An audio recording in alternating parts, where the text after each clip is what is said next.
Hello students, BPS online classes में आप सभी का बहुत बहुत स्वागत है। आज के इस वीडियो में हमें रिवीजन करना है हिंदी व्याकरण का। ठीक है, हिंदी व्याकरण का आपको आज के इस वीडियो में रिवीजन करना है और कुछ टॉपिक हैं जिसमें सबसे पहला तो रहेगा हमारा संज्ञा, जिसमें आपको संज्ञा की परिभाषा और संज्ञा के भेद बताए जाएंगे। इसके बाद में जो दूसरा है हमारा वो रहेगा सर्वनाम।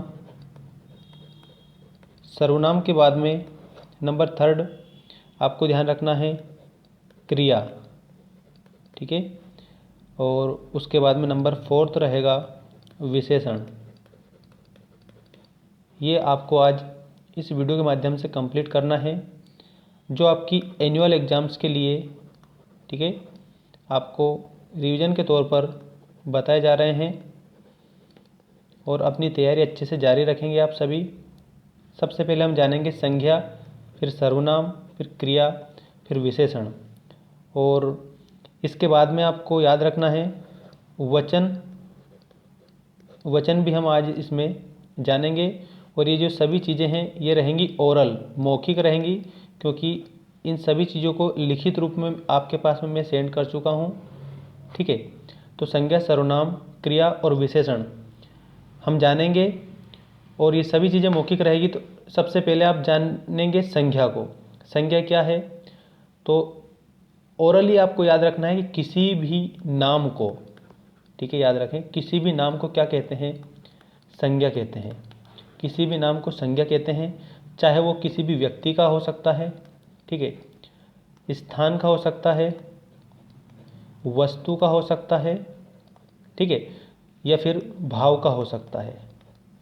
तो इससे हम परिभाषा को बनाएंगे। किसी भी व्यक्ति, वस्तु, स्थान या फिर भाव, किसी व्यक्ति, वस्तु, स्थान या भाव के नाम को, किसको? नाम को।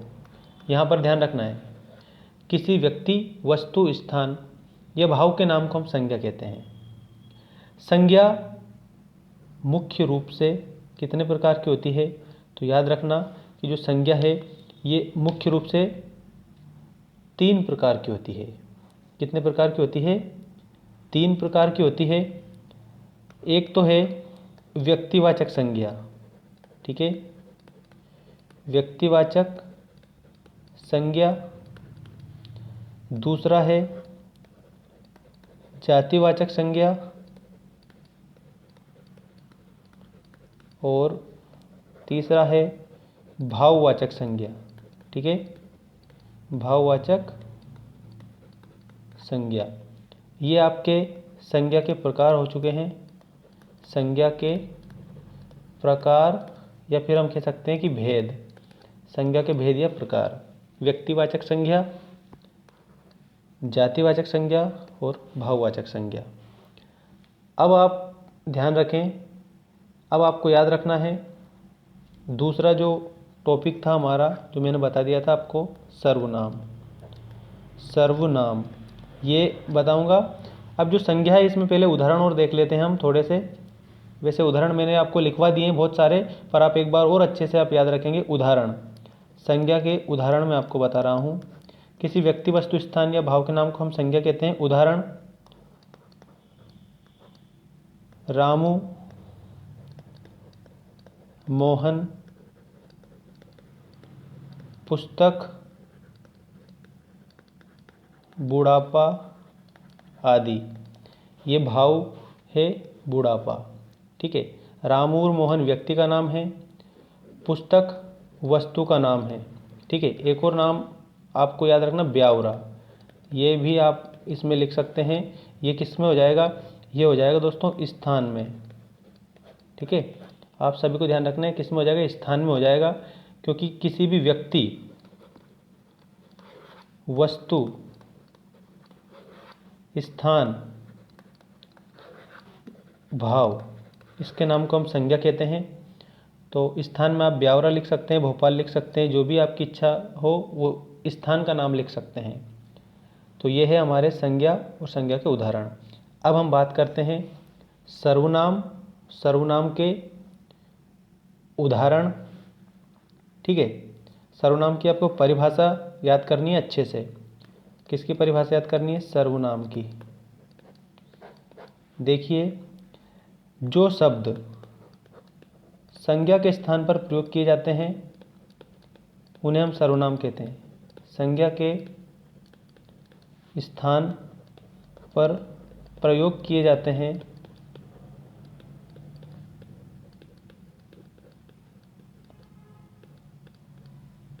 उन्हें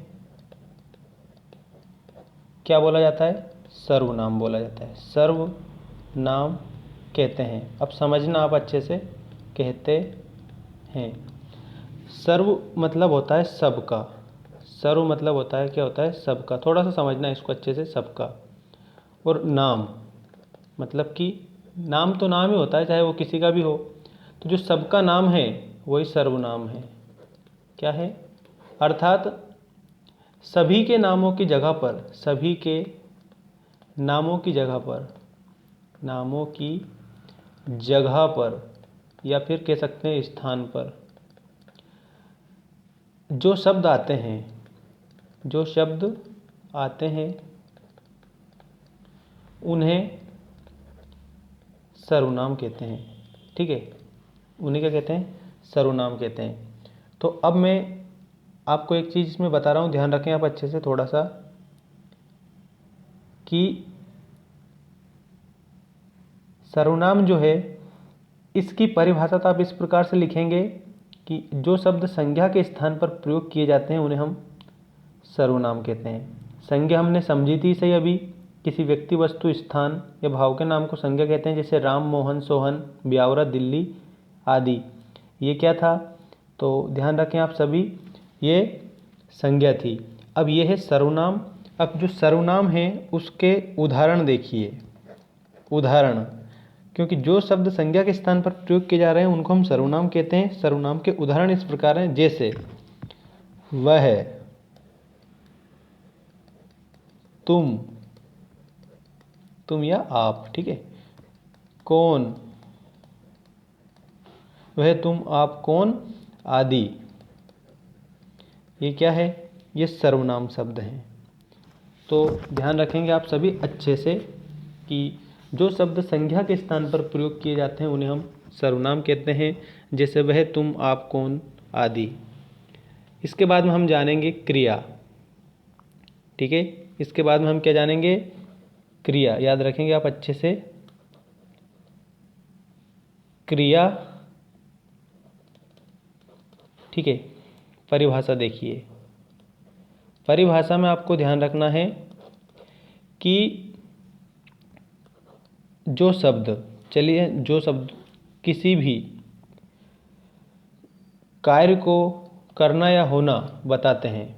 ठीक है, साधारण बोलचाल की भाषा में हम कह सकते हैं कि जो शब्द किसी भी कार्य का करना या होना बताते हैं तो वो शब्द क्रिया शब्द होते हैं।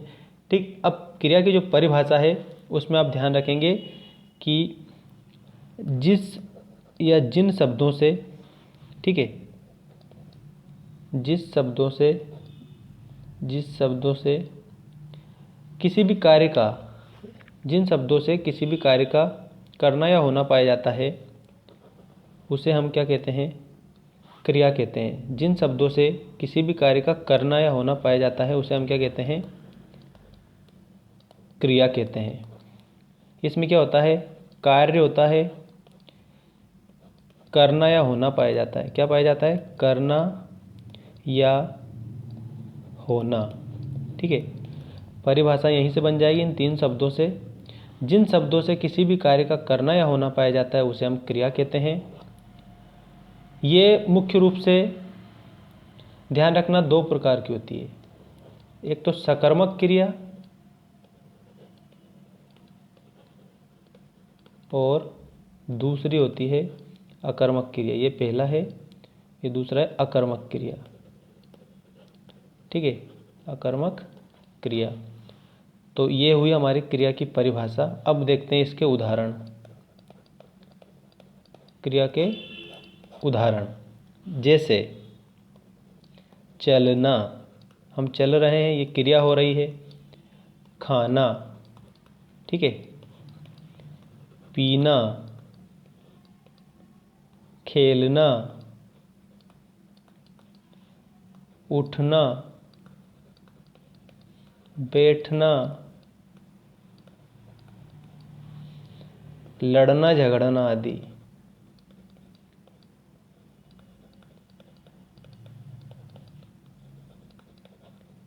ये सभी क्या है?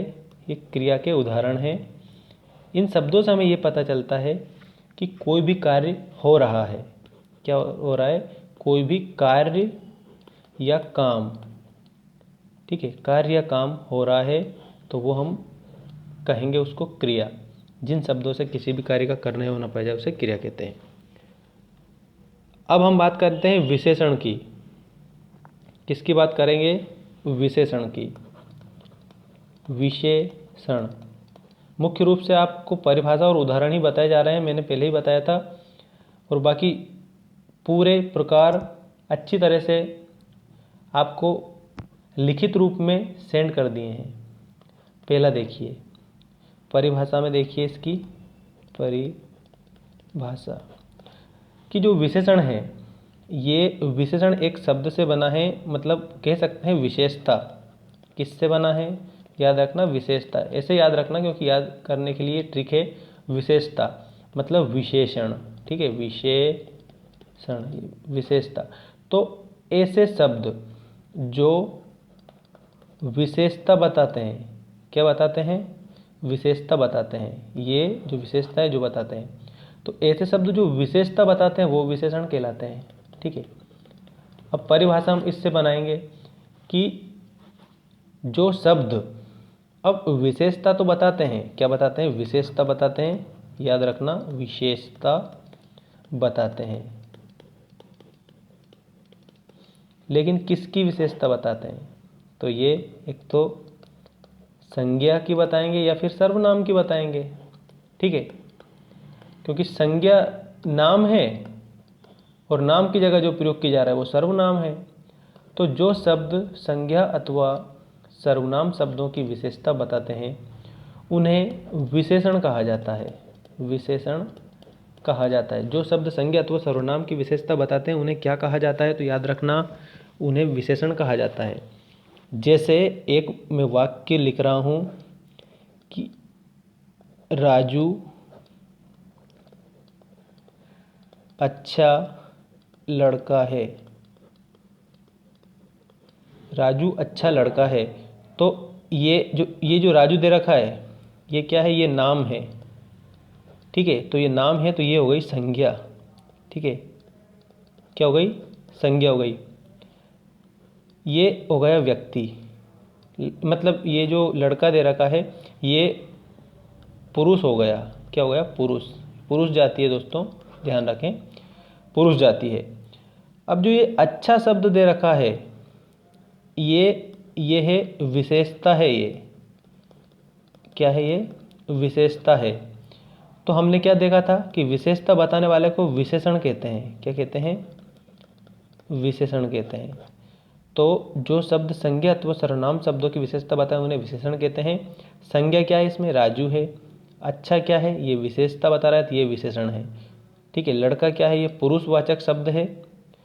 तो इसमें हमें ये ध्यान रखना है कि जो ये अच्छा शब्द आया ये विशेषण का उदाहरण है, क्योंकि जो विशेषण है ये कोई भी जो व्यक्ति है उसकी विशेषता बता देता है। तो अच्छा जो लिखा हुआ है ये क्या है? विशेषण शब्द है। अब मैं आपको बता रहा हूँ विशेषण की परिभाषा और उदाहरण। परिभाषा में आप लिखेंगे जो शब्द संज्ञा या सर्वनाम शब्दों की विशेषता प्रकट करते हैं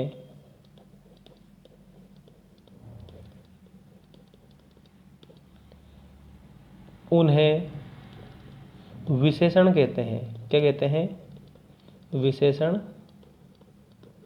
कहते हैं। जो शब्द संज्ञा अथवा सर्वनाम शब्दों की विशेषता प्रकट करते हैं उन्हें विशेषण कहते हैं। उदाहरण उदाहरण को हम जैसे भी लिख सकते हैं। यहाँ पे क्या लिख सकते हैं? जैसे। एक ही बात है, उदाहरण और जैसे। जैसे अच्छा, बुरा, काला, मोटा, बेकार। ठीक है, अच्छा, बुरा, काला, मोटा, बेकार। या फिर इसमें बहुत सारे शब्द ऐसे आएंगे जो विशेषता प्रकट करते हैं। आदि, अब लिख देंगे हम आदि, मतलब और भी और शब्द इसमें हम इंक्लूड कर सकते हैं। तो ये हो गया विशेषण। अब एक और बात मैं आपको बता दूं, एक और होता है, विशेषण ही होता है, एक क्रिया विशेषण। क्या होता है? एक और क्रिया विशेषण होता है। तो क्रिया और विशेषण, तो जब ये सामने क्रिया दे रखी है, इसका मतलब क्या है कि ये जो विशेषण है ये क्रिया की विशेषता बताएगा। किसकी विशेषता बताएगा? क्रिया की। तो क्रिया की विशेषता बताने वाले शब्दों को क्रिया विशेषण कहते हैं। ठीक है, अगर यहाँ पर आ गया बहुत अच्छा, तो ये फिर क्रिया की विशेषता हो जाएगी। तो जो शब्द संज्ञा तो सर्वनाम शब्दों की विशेषता बताते हैं उन्हें विशेषण कहते हैं, जैसे अच्छा, बुरा, काला, मोटा, बेकार आदि। और क्रिया विशेषण, जो शब्द क्रिया की विशेषता बतलाए उन्हें क्रिया विशेषण कहते हैं। इस वीडियो में हमने जाना संज्ञा किसे कहते हैं। ठीक है, एक तो जाना संज्ञा किसे कहते हैं, सर्वनाम किसे कहते हैं, एक ये भी देखा, और क्रिया किसे कहते हैं, और एक विशेषण किसे कहते हैं, और क्रिया विशेषण किसे कहते हैं, क्रिया विशेषण। अब हम बात करेंगे वचन की। किसकी बात करेंगे? वचन की। तो दोस्तों, जो वचन है ये, इसकी परिभाषा देखिए सबसे पहले तो। वचन, ठीक है, शब्द के जिस रूप से, डायरेक्टली देखिए समझना आप, शब्द के जिस रूप से उसका एक या अनेक होना पाया जाए, वह वचन होता है, वचन कहलाता है। तो शब्द के जिस रूप से उसका एक या अनेक होना पाया जाए उसे वचन कहते हैं, तो या फिर वह वचन कहलाता है। तो इसमें परिभाषा ये हो गई आपकी। अब वचन के भेद, या फिर हम कह सकते हैं वचन के प्रकार। तो इसमें जो एक या अनेक, ये क्या है? तो ये है दोस्तों संख्या का बोध कराता है। ये किसका बोध कराता है? संख्या का बोध कराता है। तो शब्द के जिस रूप से उसके संख्याओं में एक या अनेक होने का पता चले उसे हम वचन कहते हैं। वचन दो प्रकार के होते हैं। हिंदी भाषा की बात कर रहे हैं हम, किसकी बात कर रहे हैं? हिंदी की बात कर रहे हैं। संस्कृत में तो 3 होते हैं, ठीक है, हिंदी में 2 होते हैं। एक तो होता है एक वचन, समझना, एक वचन, और दूसरा होता है, ठीक है, ये तो पहला है, दूसरा होता है बहुवचन। बहुवचन। अब ये एक है तो ये सिर्फ एक व्यक्ति, वस्तु, स्थान, ये जाति का बोध कराएगा, ठीक है। और जो ये बहुवचन है ये एक या एक से अधिक होंगे, इसमें एक से अधिक होंगे। कितने होंगे? एक से अधिक, ठीक है, एक से क्या होगा? एक से अधिक होगा। तो एक वचन जो है वो एक संख्या का बोध कराता है। चलो मैं लिख देता हूँ, आप ध्यान रखना। एक वचन, एक वचन, जो ये एक वचन है, और इसके बाद में ये है बहुवचन। बहुवचन, एक वचन, शब्द के जिस रूप से संख्याओं में उसका एक होना पाया जाए उसे एक वचन कहते हैं।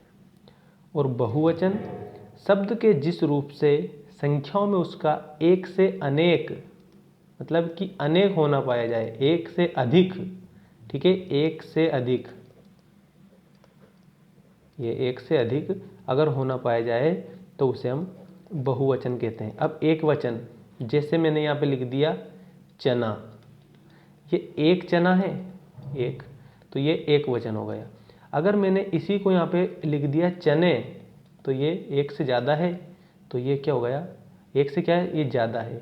यहाँ पर मैं लिख देता हूँ ये एक से ज़्यादा है। तो हम कहेंगे कि जो ये चने शब्द दे रखा है ये क्या है, ये बहुवचन है। और जो चना दे रखा है ये क्या है, तो ये एक वचन है। क्या है, एक वचन है। समझ में आया आपको कि एक संख्या एक वचन की और एक से अधिक, मतलब कि एक से ज़्यादा होनी चाहिए, एक से अधिक अगर होगी तो वो होगी इस बहुवचन की। ठीक है, तो मैं उम्मीद करता हूँ कि आपको ये वीडियो पसंद आएगा। आप इसी तरह से अपनी तैयारी जारी रखेंगे। Thank you.